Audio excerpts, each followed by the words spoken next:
Hello guys and welcome back to my channel. Today I'm going to bring you another one of Netflix Unsolved Mysteries. I'm actually going to start right at the beginning, episode 1. It's a case called Mystery on the Rooftop and it follows a gentleman called Rey Rivera. So Rey was born June 10th, 1973 to his parents Angel and Maria Rivera, and by all accounts he had a normal, very happy childhood, and he went on in adult life to meet his future wife Allison.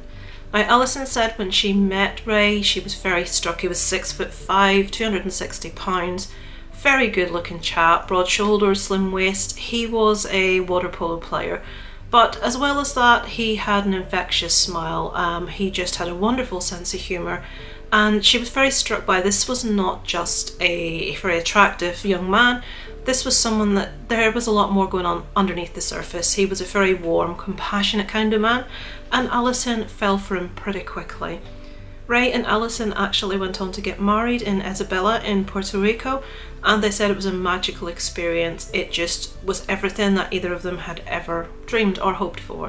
So Rey and Allison's life seems blissfully happy. They're very much in love. They're recently married, but they live in California, and unfortunately Rey isn't really bringing in enough money.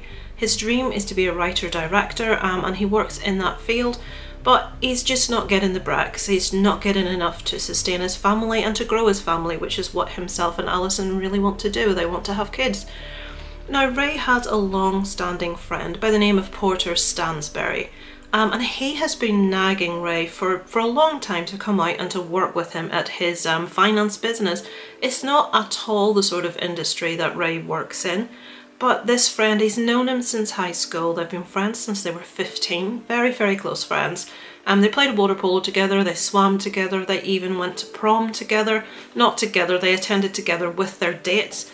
And they've maintained their friendship, they've kept in touch. So this company that Porter Stansberry owns, Stansberry and Associates, as I say, it's a financial company, not at all in Rey's field. But himself and his wife Allison decide in December 2004 to move to Baltimore to give this a chance and see what'll happen. And they decide to give it 24 months and see how things go. Rey is going to be writing financial newsletters for his friend Porter, and they're going to see if really he has any more luck financially.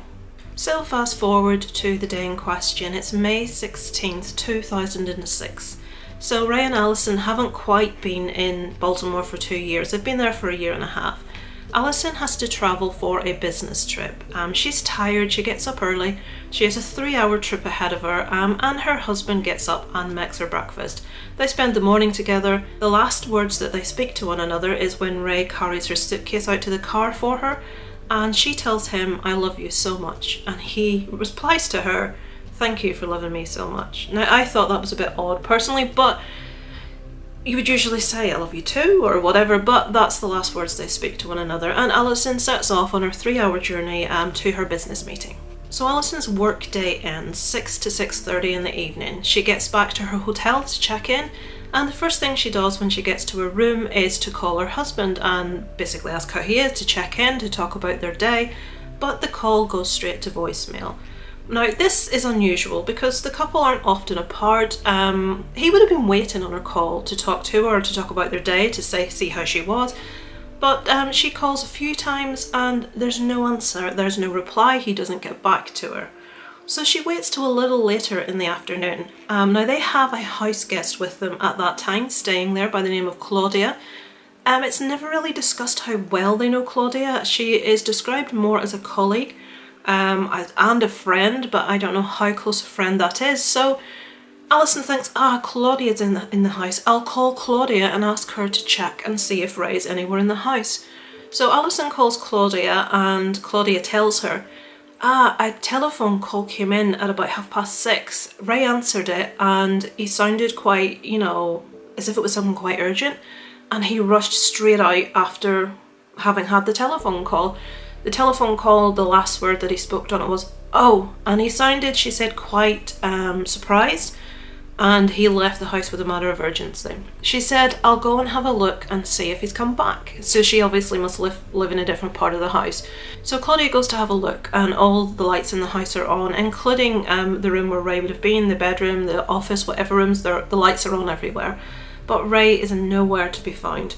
She looks outside and his car's not there, so obviously Ray has not yet returned. So when Claudia reports this to Alison, Alison immediately realises that something is not right. She sets back out and decides to come straight back home to try and figure out what has happened. So on her drive home to Baltimore, Alison is calling all of the family and all the friends that she can think of that may have answers, that may know where Ray has gone to. And she's coming up short. No one has any idea. She speaks to Ray's mother, she speaks to Ray's brother Angel, and they're very worried instantly. Angel immediately decides that he's going to get on the first plane from Florida. It was at 1 or 2 p.m. that day, and he flies straight back. He lands at 7 p.m. at Baltimore, and Alison is there aghast. She has got home, she's seen that Ray's car's not there. She's gone into the kitchen and there is an open can of soda and an open can of chips, of crisps on the table. So obviously Ray has left in somewhat of a rush. She checks the entire house, lights are still on. So no one has any answers. Everyone's completely baffled. And it has to be said, this is not in Ray's character. Angel said that he immediately left his hometown to come and try and look for his brother, because he said for him to be anywhere and his wife not to be aware, and he said he was very happy with his wife, they had a very happy marriage, and it just wasn't in character for Ray to do something like this.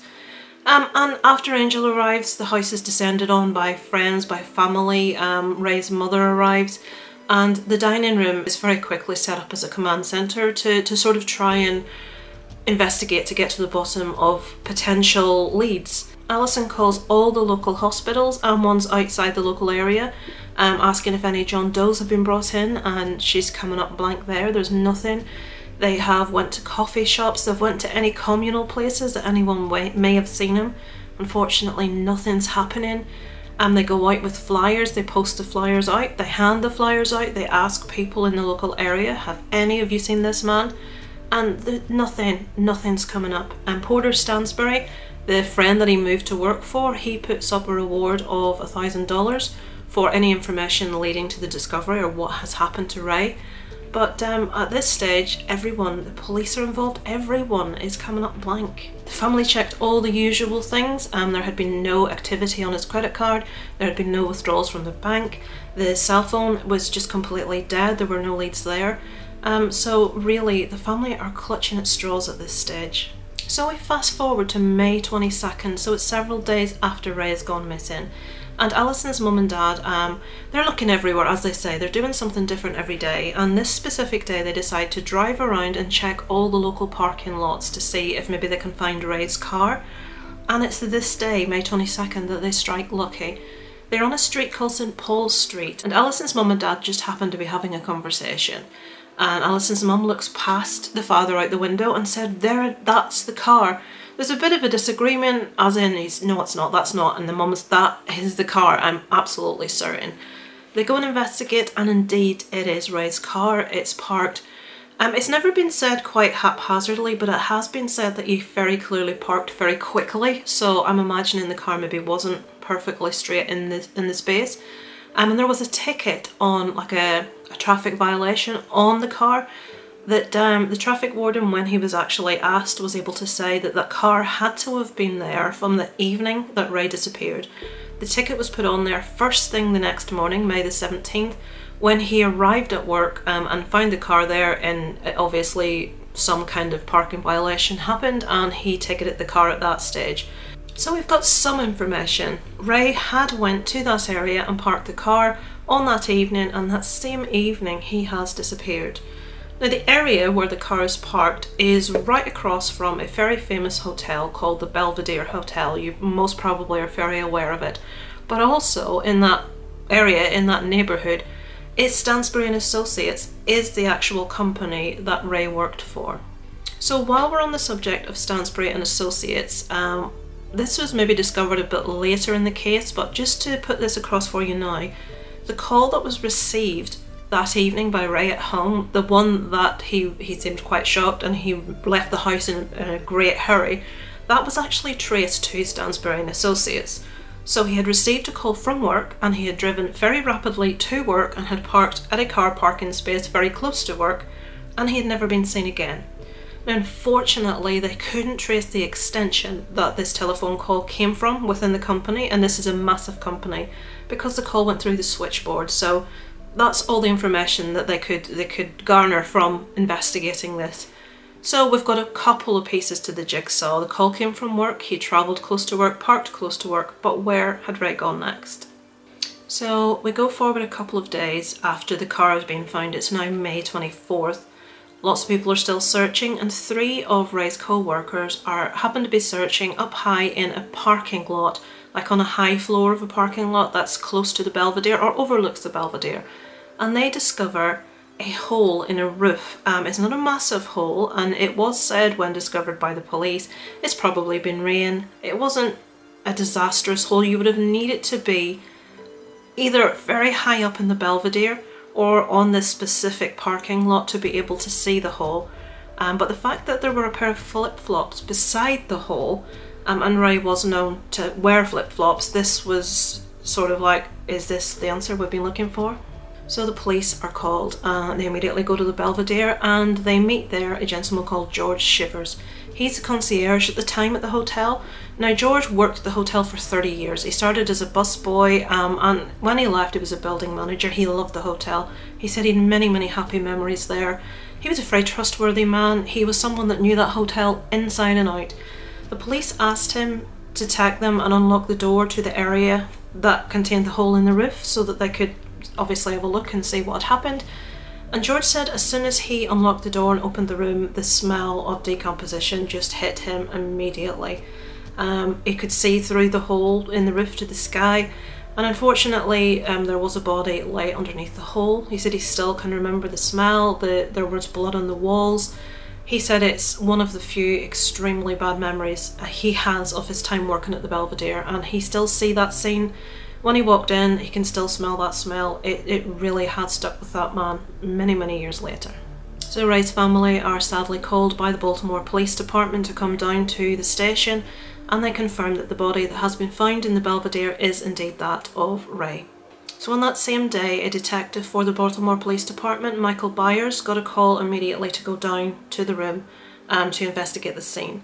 Now, unfortunately, he said, we're talking 8 days have surpassed since Rey has gone missing, and it is pretty clear that he has probably died that same evening. We've had 8 days of decomposition, and a lot of the evidence that would be immediately apparent that the police would look for was obviously destroyed. So the next thing that Michael Byers had to do is move on. Obviously, this was passed across for a full autopsy to be done. And the results of the autopsy were pretty extensive. Now I'm going to read this off. I don't want to get anything wrong. I don't have anything with words in the background. My memory's shot, so I'm going to read you some of the findings of the autopsy. So there were bilateral lung contusions, lacerations of the lungs and liver. Michael Byers said that the actual lacerations were 7 to 9 inches. Now I'm not sure when he said this if he's talking about internal or external lacerations. Multiple rib fractures, damage to his skull, and there was an open fracture in his leg of his tibia fibia, and the bone was actually protruding at that stage. Now Michael, the detective, said the hole that Rey had to fall through he actually tested it himself, and he said he could fit through the hole but with not much clearance. So whoever come through the hole has to have come through completely vertically. And remember earlier we said that Rey was a big bloke. He was 6'5", he was over 200 pounds, he was a large muscular man. So he has obviously just come straight through that hole with no clearance around him whatsoever, which when you think about it is a very odd way for someone to fall. So there were a lot of theories obviously looked at by the police as to how on earth Rey had managed to go through the hole of the roof. The first of those was that he had come off the roof of the Belvedere, directly overlooking that roof. This was the 10th or 11th floor, and it was a 40-foot drop, so that would be consistent with bad injuries. But the one thing that they couldn't really account for is that the hole was 45 foot out from where he would have had to have jumped from, which is not something that would be possible to fall through. It was said that even if he was a fit man, even if he took a massive run and jump off the edge of that roof, it would be extremely unlikely that he would be able to jump 45 feet out to land go through the roof as he did. And also to be noted, he was wearing flip-flops at the time, so hardly like athletic trainers or things like that. So that actually was quickly discounted by police. Also, something to add was that Alison actually went up to that roof with her father to see where they were saying that Ray possibly came off. Alison was very frightened of heights, but Ray was even more so frightened of heights. Now, Alison said she was terrified up there. There were no railings at all.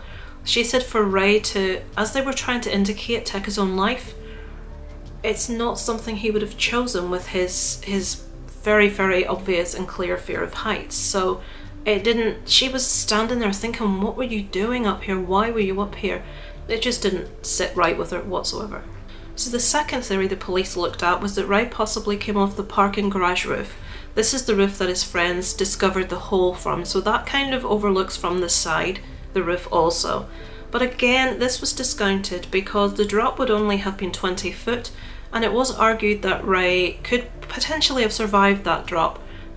It wouldn't have been enough to put the hole in the roof, that the injuries were way too extensive for it to have been a 20-foot drop, and also the hole was 20 foot away from the edge of the parking structure. So again, they would have to have stood up on a little ledge, like on a wall, as you would imagine, the top floor of a parking structure. So he couldn't even get a run and jump at that because the wall would overlook, so he would have to have stood on the wall and jumped off that way, and he couldn't possibly have travelled 20 foot across to come through where indeed they said he went through the roof. So the next theory looked at by police, because they did actually discount the top of the Belvedere and the parking structure. The next one, there was a ledge quite near to the top of the Belvedere Hotel, a very ornate ledge that went round the top of, I believe, the 11th floor. They said that quite possibly could he have climbed out the window. These were little small half windows, some of which didn't open and some barely opened. Remember again, 6'5", large man.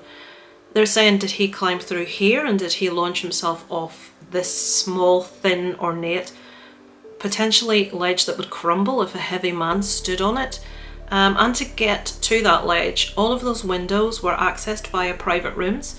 There would have been someone staying in there, there would have been a conference room that someone was in there, the doors would have been locked.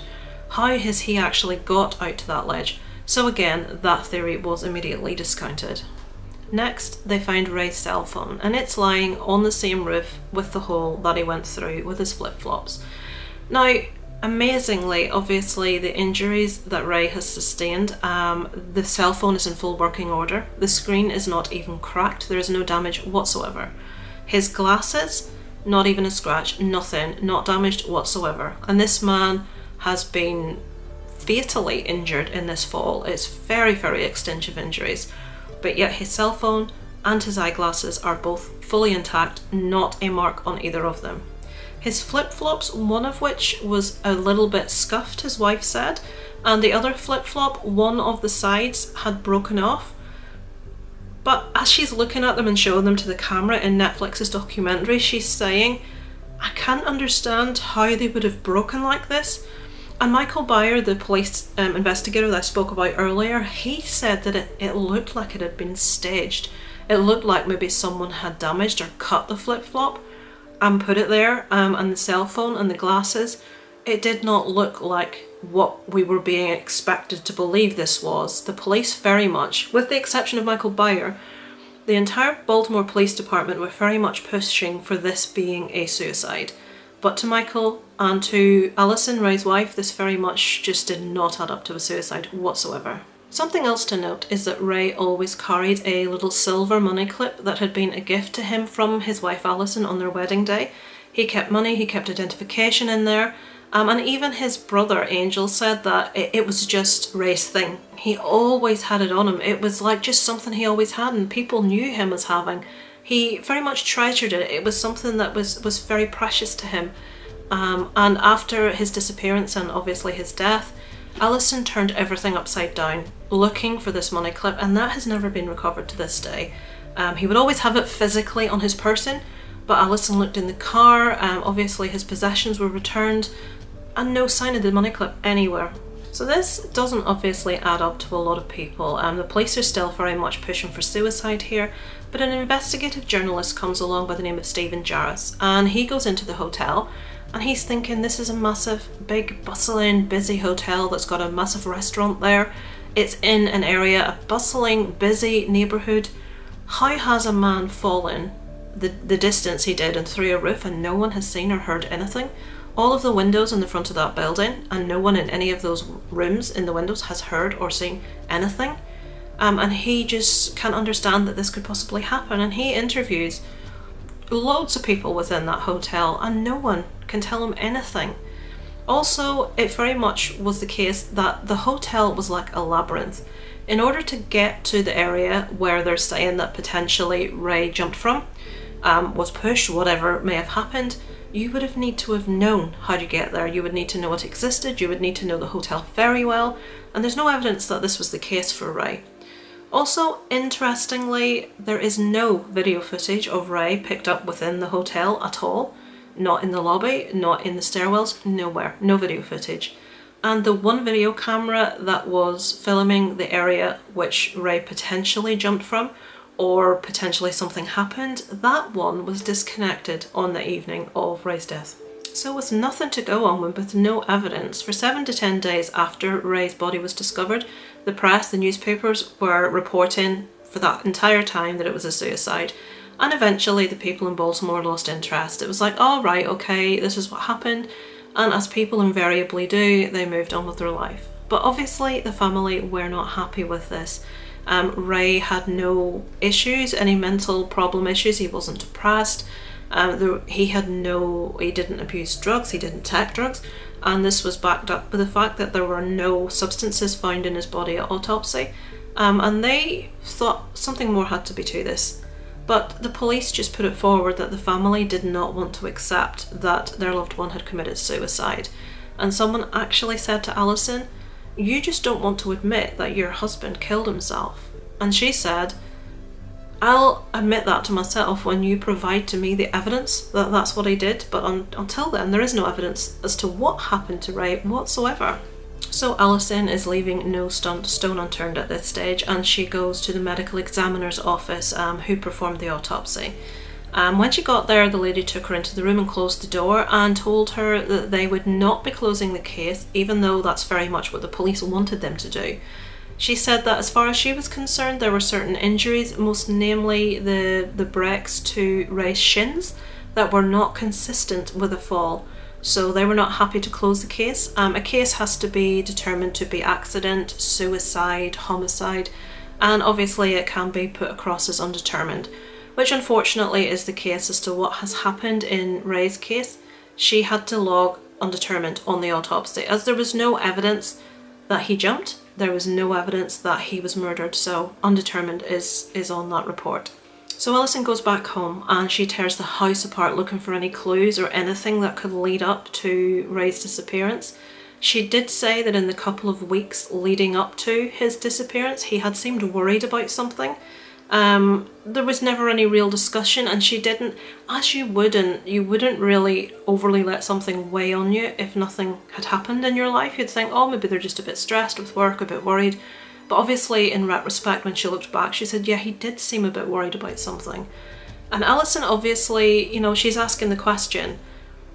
He seemed worried about something surrounding work. He received a rushed telephone call on the evening that he died from his work, and he rushed to work, and he's never been seen again. So very much Alison is looking at that avenue of that's what happened.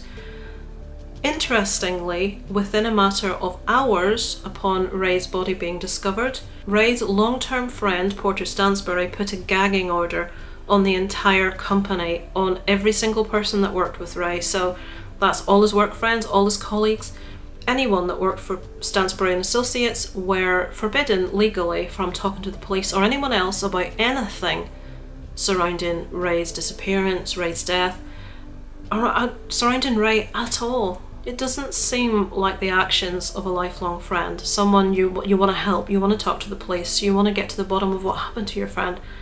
But Porter forbade everyone from saying anything. So while Alison was searching the house for her own answers, she came across a very small note taped to the back of a computer in Rey's office. She unfolded it. She said it was only about 7 inches in length, and the text that was on there It had obviously been done on a computer, and the font had been shrunk down very, very tiny to enable all of the text to be written on there. Now, there are excerpts of this online that you can find as to things that were written on the note, but it very much was a jumble of thoughts, ideas, lists of names, names of movies, names of famous people. It just didn't make a whole lot of sense to Alison. I'll read you out some excerpts. There are many more excerpts that you can find online, but a lot of what was on the documentary was actually blurred out. So there's obviously items within that they don't want us to know. Maybe they're relevant to the investigation, who knows. But some of the items that were on there, so it started, brothers and sisters, right now around the world volcanoes are erupting. What an awesome sight. Whom virtue unites, death will not separate. So that's just an example of the sort of things that you're getting on there.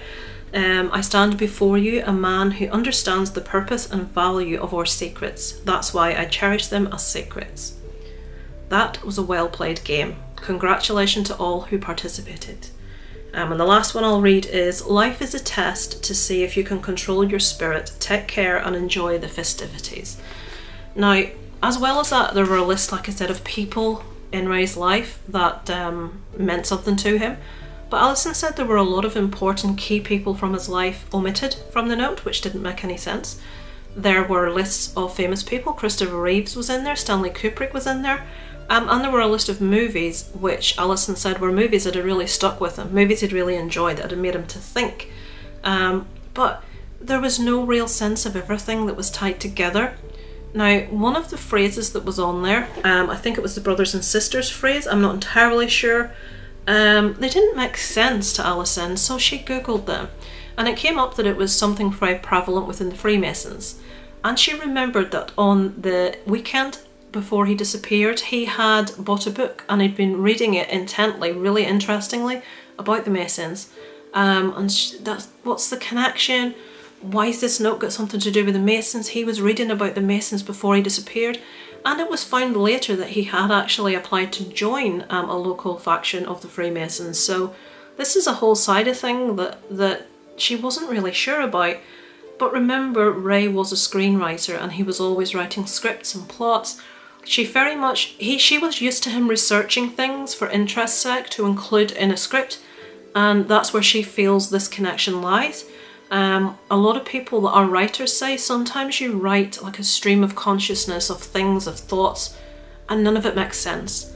But you just write it all down, and it's a process that some writers go through in order to help them just clear out everything in their brain, or things they're thinking they can put together that may possibly make a good story.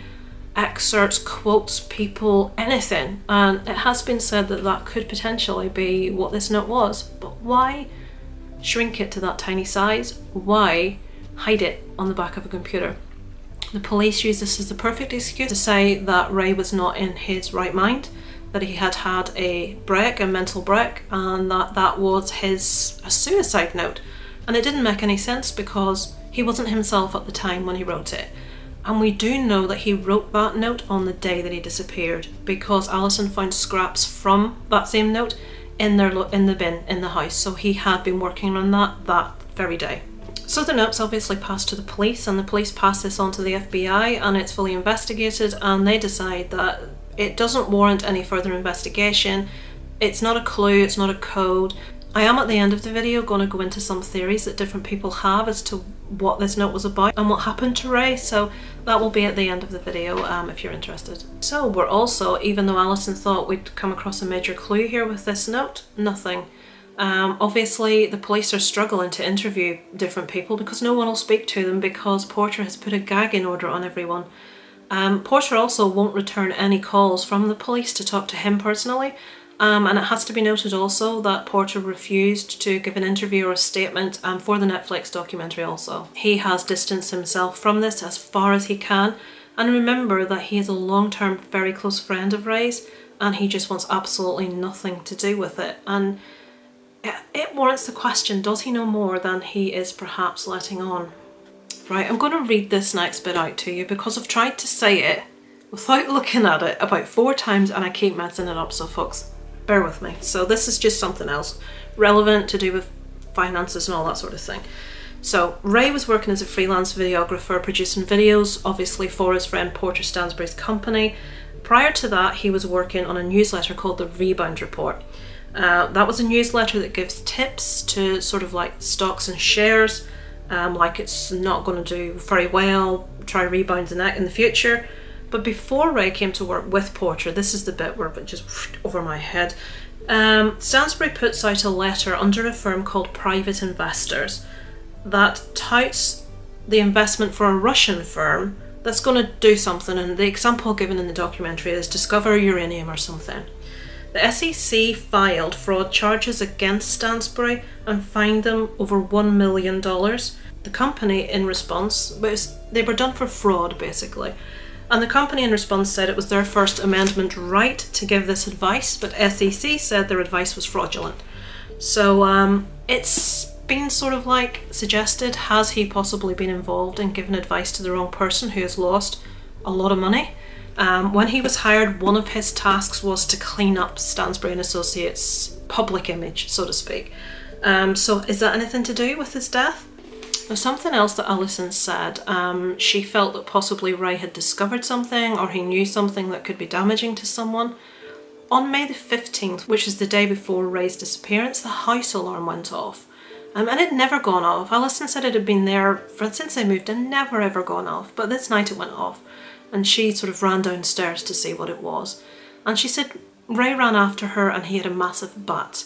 And she said the thing she was most struck with was how terrified he looked. She said the fear in his eyes is something she'd never seen before. She said this man was scared of nothing. He just was not the kind of man to be, or even to show fear. And she'd never known him to feel fear or to exhibit this sort of appearance, and she said that really got to her, the fact that he looked as scared as he did. Again, in retrospect, looking back, she thought she should have made more of it than she did, but at the time, you know, she just thought, oh, he's just woke up out of a sleep, the alarm's going off, and she didn't really think much more to it, obviously, until looking back. Now, the next Tuesday, the house. Now, it says in the documentary, I'll just put it to you how it says it, that the next Tuesday that the house an attempt is made again and the alarm to a downstairs window goes off and the window has been tampered with. Now, when she said the first break-in happened, or the first attempted break-in happened the night before Michael went missing, then she said it happened again the following Tuesday. Now, this, she says, is the night before he went missing, so I think she perhaps got confused as to when exactly they happened. I'm guessing it happened the week before and then the night before he went missing. And they'd seen that the downstairs window had been tampered with and someone had tried to gain access. So it has in retrospect made her believe that perhaps there was something that Ray had, something that Ray knew, something that he had proof of, and they were trying to break in to find whatever that was. Alison continues to work hard, leaving, as Detective Byers says, no stone unturned in her search to find what happened to her husband. Now, at this stage, Detective Michael Byers says to her, be very careful who you're speaking to, what you're speaking about, and he is hinting to her that, you know, just be careful, there's some form of danger here and you don't want to get yourself into something and not realise what you're getting yourself into. And very coincidentally after this, Detective Michael Byers is relieved of his post within this investigation. Remember, he is the only person within the Baltimore police force that thinks that something happened to Ray that was not suicide. The police ruled the break-ins a squirrel set off the alarm. Remember, that window had been tampered with. But he's moved across to another position completely away from that, and he's taken off the case, and the police just want to shut this down as a suicide and pretty much very rudely tell Alison, you just can't accept that this is what happened. And again, she won't accept it until they provide evidence to that effect. So one of the last things Michael Byers said on the documentary was, to solve this, someone is going to have to come out, someone's going to have to talk.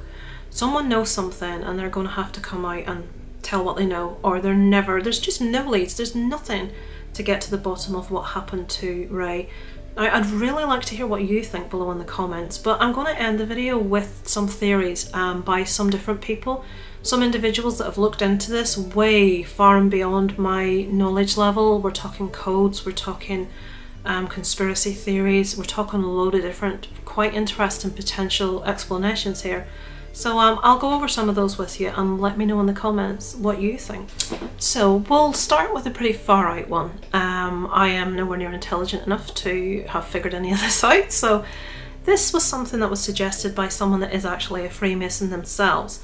But there's something called the Blue Lodge, and that's something that obviously you have to maybe be in there a long time or is quite involved. And this gentleman said he hasn't got to the Blue Lodge, whatever that means. But there are some phrases within the note, and one of them was in Latin, and some of the phrases made no sense. So there is this website called Gematrix, I believe. Let me get it right for you.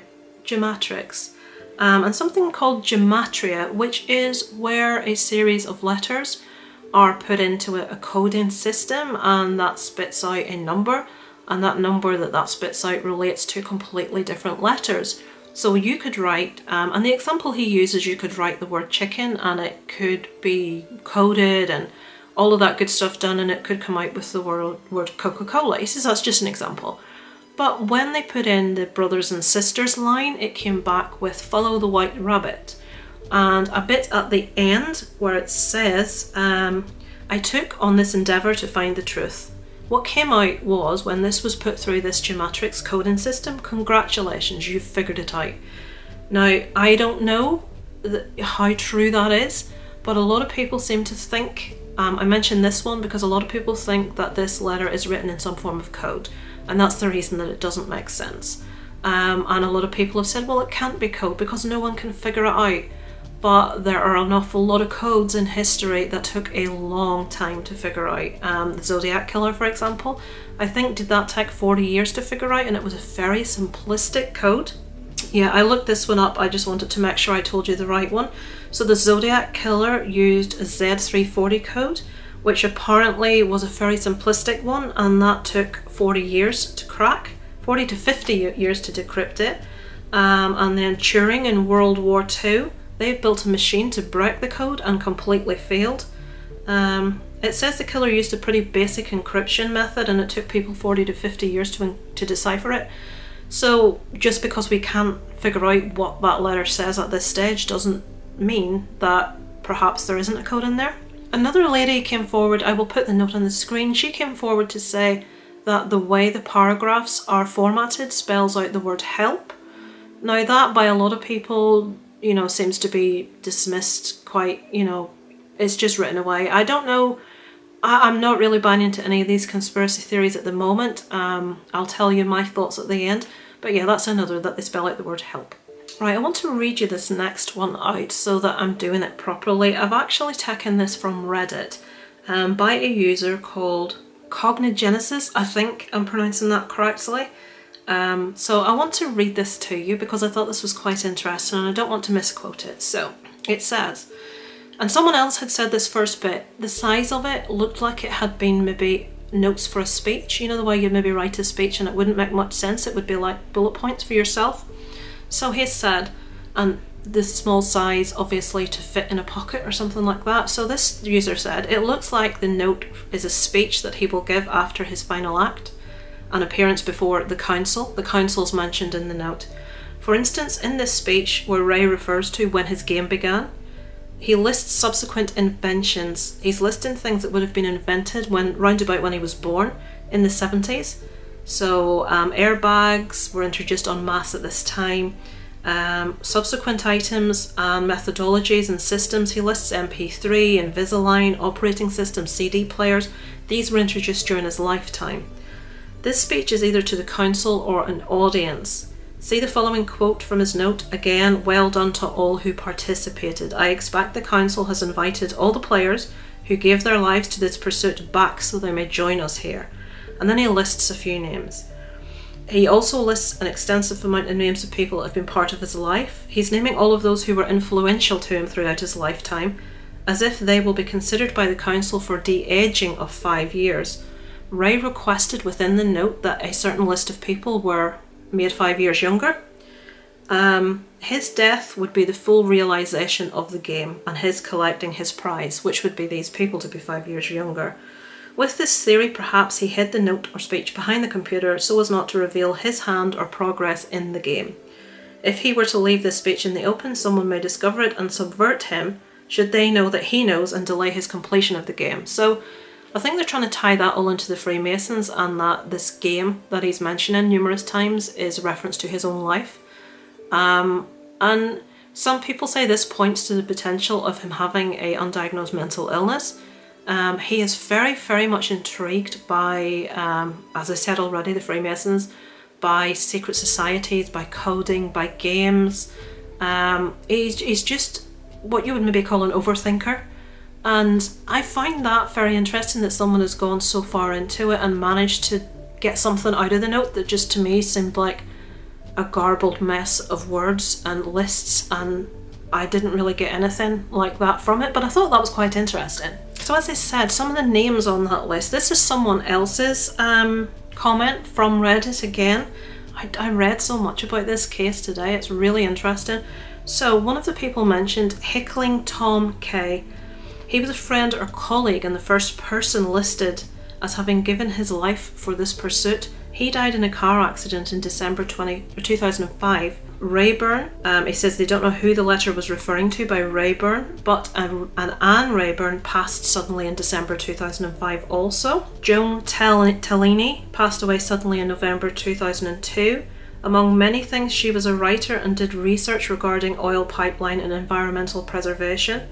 Stanley Kubrick, as we all know, his death is a huge conspiracy theory due to the timing.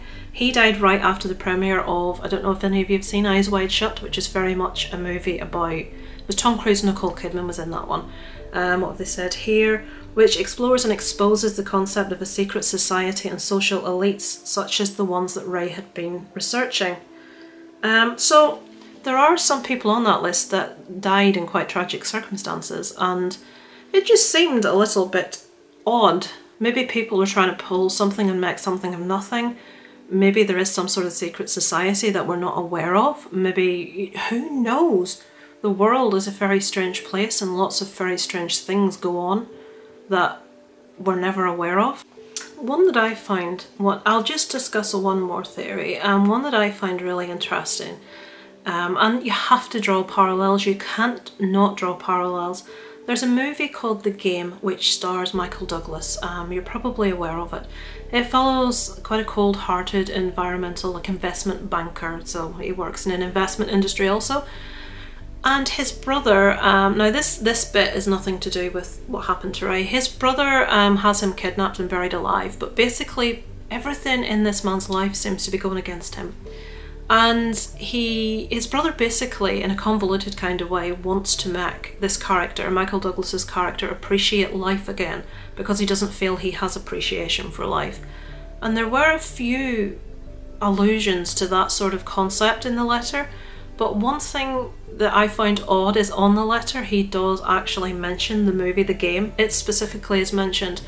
And if you haven't seen the movie, the most eerie thing about this is that the movie ends with spoilers, the movie ends with Michael Douglas's character jumping off a very high roof and crashing through a lower ceiling to his death. That is how our main hero of the movie dies, and obviously that's exactly how Ray dies. And the parallels are quite eerie as to the manner of death in both those cases. Allison does say that The Game was a movie that spoke to Ray, that he really enjoyed, that made him think. And it was one of the ones he listed. Other movies he listed, like Seven. Now, that is seen by a lot of people to be a direct threat to his wife. As we know in the movie Seven, the wife of the main character, Brad Pitt's character, is actually murdered in that movie.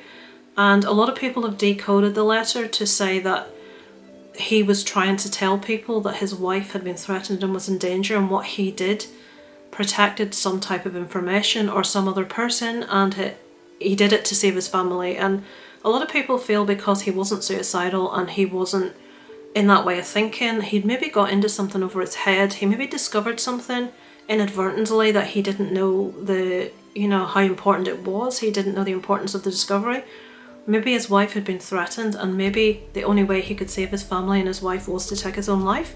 That is a highly held thought by a lot of people out there that are doing an awful lot of research into it and into the note, but unfortunately nothing concrete has been known to this day. I myself am not entirely sure. There's definitely something fishy. I don't feel that Rey Rivera took his own life. Nothing points towards that, and even, you know, even if you don't look at the mental and psychological side of things and his reasoning for this, physically it doesn't make sense. Physically it's not possible. The police even said that themselves. There's too many things that don't add up. The glasses, the phone, the flip-flops, the injuries, even the medical examiner won't close this as a suicide. So something's definitely going on, and in my opinion, Porter Stansbury gagging everyone immediately and refusing to talk to anyone is very suspicious. Whether a secret organisation is involved or not, who knows? That note could simply have been a stream of consciousness of a writer. Why he hid it behind the computer though does raise some questions. But you have to admit it is a really interesting case. I really hope, like the detective says, that someone comes forward and gives this family some answers, because they've been completely unable to move on with their lives without Rey's death, and the reasoning behind Rey's death never having been found solution to. So let me know what you think below in the comments, and I shall read that with great interest and see if you think the theories I've sort of put forward that I've found are just crazy, or what you feel. Do you feel this man just jumped to his death himself, or do you feel there's a bit more to it? Look forward to speaking to you next time. Over and out from Lisa Lives.